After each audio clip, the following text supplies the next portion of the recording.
Morning, everybody. Red Pill Dad here. Well, getting a little tired of talking about the destruction of our once great cities by the leftists and the libs and the alien criminals and the bad actors and the useful idiots, the agent provocateurs and the FBI plants brought to you by Palantir and Kash Patel's FBI. Getting a little sad talking about the unfortunate state of the Trump administration and the betrayal from MAGA and Maha. And I'm not really ready to talk about the big, beautiful security apparatus that we're all about to live under, or the giant blowjob for Israel that will be the war with Iran. So let's talk about something a little less depressing. How about history?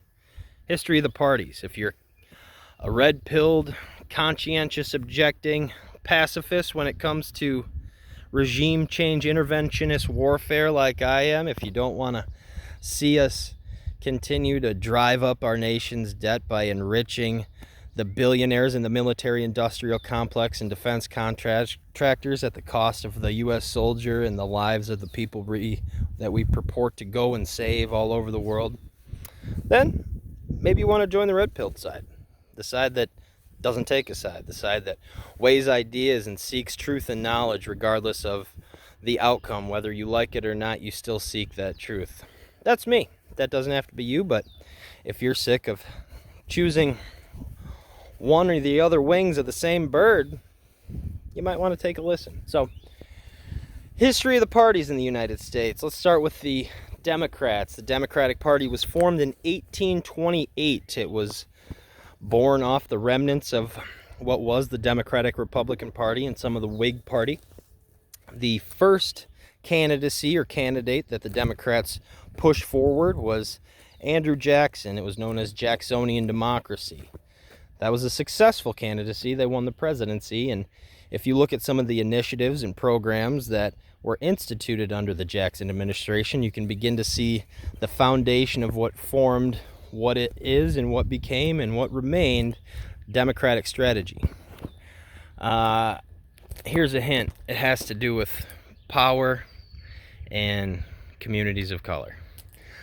So, in the Jackson administration, one of the most famous things that President Jackson ever did was the Trail of Tears. He had westward expansion. He moved westward. He moved Indians and indigenous peoples, if they were indigenous peoples, off of what would be considered prime real estate onto reservation land.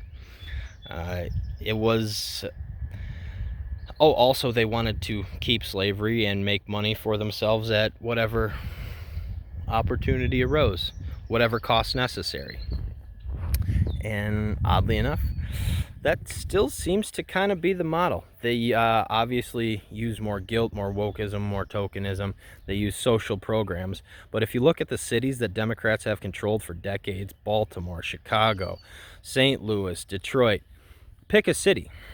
Have any of them gotten better? Has infrastructure gotten better? Have the lives of the citizens gotten better? Have crime rates gone down? You tell me. I'm not a person of color, so I'm not allowed to judge. I'm not allowed to give my opinion. I'm just asking questions, and I know that's a real white man-ism thing to say, is I'm asking questions and I'm doing my own research. But guess what? I like to think for myself, and critical thought is kind of a necessity in today's world. Anywho, let's move on to the Republicans. Republicans were formed in my home state originally. The birthplace of the Republicans happened in 1854 in Ripon, Wisconsin at the Little White Schoolhouse meeting. They wouldn't formally create and ratify the party until July of that year in Jackson, Michigan. But the party was formed to, wait for it, combat slavery.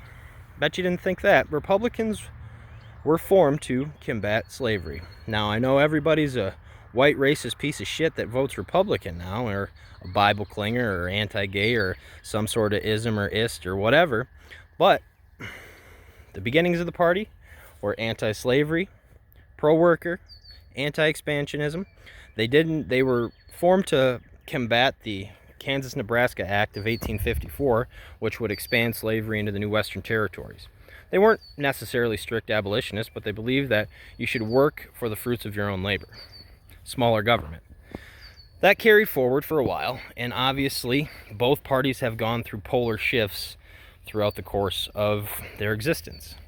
The Democrats divided into a north-south faction. Southern Democrats were the plantation owners of the past. They were more racist. Eventually they began working with or forming into what would become Southern Republicans, and then the Southern strategy. And that would go on through the late 20th century until the most recent polar shift, where Democrats have become less intellectual and more hawkish when it comes to war.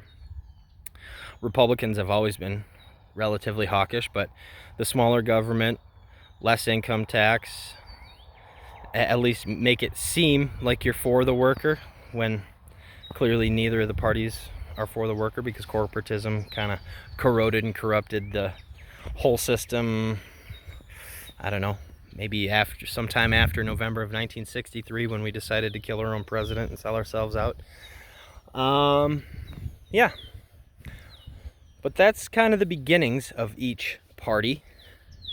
And if you look at where they are now, I mean, both parties are willing to be globalists. They're willing to sell land next to military installations to foreign enemies. They're willing to make a buck. They're willing to turn our country into the financial cesspool for the world that it's become. We're a corporatocracy turning itself into a technocracy. We're moving from fiat money into a debt-based income where we're not interested in settling our debts anymore. The debt is the currency. And now we're going to turn all of this into an asset category called natural assets. Then we're going to have social credit scores. Then we're going to get rid of the USD, and we're going to have CDBCs, and it's going to be centralized digital banking currencies where only good little boys get to spend things and move outside their 15-minute cities. So, if you're against any of that, have a red pill. Seek knowledge, seek truth, educate yourself, do your own research, critically think. Don't listen to what the mindless masses want you to do. Think for yourself and then make the choice that best represents you and your ideas and your family and what's best for the future. Not what's best for Ukraine, not what's best for Israel. Don't feel bad because somebody called you anti-Semitic because you had to question why your tax dollars were paying for the destruction and genocide of a bunch of Palestinian babies. It's all bullshit. It's meant to make you feel bad. So, on that note, everybody, have a happy Father's Day and a great weekend.